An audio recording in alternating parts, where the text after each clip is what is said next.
candies, don't test me. I'll put you in the death squeeze, just like an orange in the summer. In the distance, I could hear my name being called. Then the door pops ajar. Officer Pierce came to pay me a visit to let me know the outcome of their mini-investigation of finding out why I was here and not in juvenile hall. Jonathan, I'm sorry for being the one to have to tell you this. They're moving you to general population this afternoon.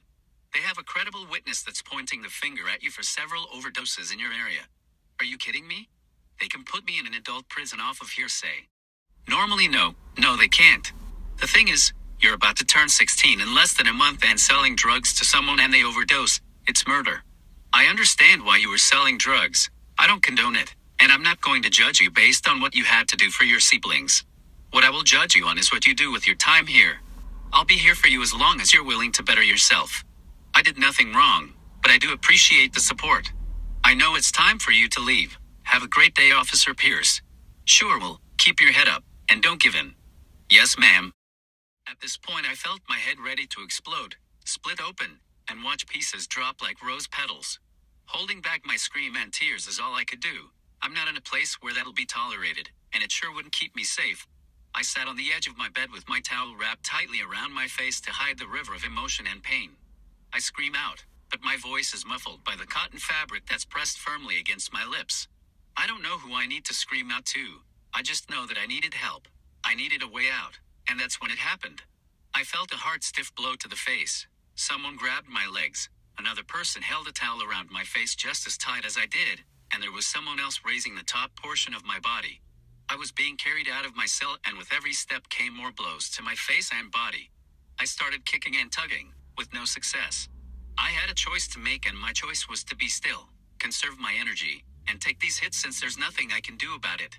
It felt like I was being beaten for hours, before I was tossed into a cell and told not to take the towel off my face until I hear the door close. I waited a few minutes after the door slammed shut and locked behind me. I laid there in shock and severe pain. I took off the towel just to be confronted by a white guy about my mother's age, golden locks of curls about shoulder length, and ice blue piercing eyes. I scurried back in a farthest corner, clinched my legs to my chest, and that's when I noticed just that fast. The little boy I was appeared, and there was nothing I do to correct my actions. I was scared out of my mind and scared for my life. I ain't gonna hurt you, boy. Get up and get yourself together. I ain't one of those but boys, so ain't no reason to be scared of me. Just don't touch what's mine. Clean up behind yourself, and when you take a number 2, cover yourself with a towel. Cuts down on the smell, I guess. It could be all in my mind, but just do it. Yes, sir. I whimpered, pulling myself to my feet by climbing up the corner of the wall until my arms were down at my side. Keith's the name. So, what you in here for? I don't know. I was in a crack house looking for my mother. That's when they grabbed me. So you're a drug dealer. Hey, no judgment here. I'm not a drug dealer, sir. I was looking for my mother, I proclaimed sternly. Yet, 99% of the other inmates are innocent. Not me. I own up to everything I've done. If you don't mind me asking, sir, what did you do? First off, never ask anyone what they did.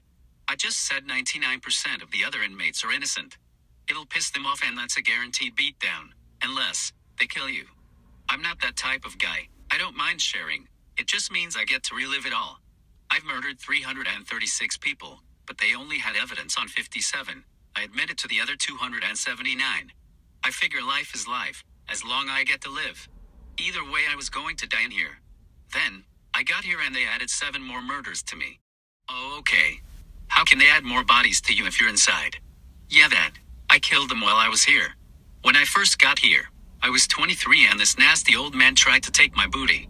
Then the rest came from trying to touch me or my stuff. I won't touch you or your stuff, and I'm not a booty man. Keith chuckled. I know you won't, so we won't have a problem, right? No, sir. No problem out of me. I cleaned myself up as much as I could with what I had. My ribs were killing me, making it hard for me to breathe. I asked Keith what can I do about the pain, and that's when he started to share with me the rules of prison. No snitching. He said even if I knew who did it, I should never tell because they'll kill me. I asked if it was normal to go to the guards to get checked out, and he told me how to go about it so it doesn't raise any red flags.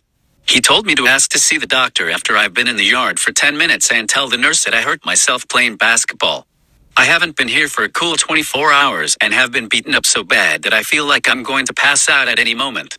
I went over to my designated sleeping area, laid down, and closed my eyes so I could concentrate on my breathing. A few hours into my resting period, Keith jumps down off his bunk, kneeled down beside me, and handed me a toothbrush. The toothbrush was heavily taped on one end and on the other there was a razor blade stuck inside the bristles of the toothbrush that was visibly melted and sharpened at the tip. You're going to need this, kid. If you can't get a guard to take you to the infirmary within the first 10 minutes of being on the yard, you're going to need some way to protect yourself. Protect myself from what exactly? Your new meat, which means you're up for grabs for everyone that wants you. Are you serious? I'm only a kid. You're a kid in a man's prison. Right after Keith finished the last word in his sentence, the doors unlocked, slightly opened, and he walked towards the hallway. I crawled out of bed and followed behind him, looking everywhere like a tourist. I didn't know who to watch out for, who was okay, or even what guards I could go to for help. I do know one thing, that beatdown was either carried out by the guards, or they knew it was going to happen. Either way, none of them can be trusted. We walked for about 2 minutes. I could see the light from the outside illuminating through the door that sits ajar with no visible guards. I went to turn to my right and before I had the chance to see anything or anyone, there were 7 or 8 jabs to my right side. I was being poked with something. I just don't know what. Laying here on the cold concrete floor, I can feel the blood leaving my body and hear my heart beating rapidly. That's when I faded out, leaving myself exposed to the elements of these savage men. When I woke up, I was in the infirmary handcuffed to the bed.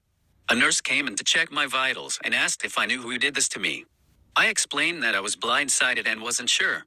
She then proceeded to ask me about my broken ribs and with the same sorry lie I replied once again. She told me that I would have to stay one more night so they can keep an eye on me to make sure I was well enough to go back into population, since I don't want to give names. The next morning, I was transferred to another cell and there was a huge man towering over me as soon as the door closed. His arms were the size of my thigh, a cut down his face, and at least 6 teardrops under his left eye. In my hood, teardrops mean you have killed people, 1 teardrop for each life you take. He's the poster boy for staying out of trouble, in school, and off drugs. With tears flowing down my cheeks, I pleaded for him to leave me alone. I could do nothing but plead for my life and pray for my own soul out loud. Then he spoke.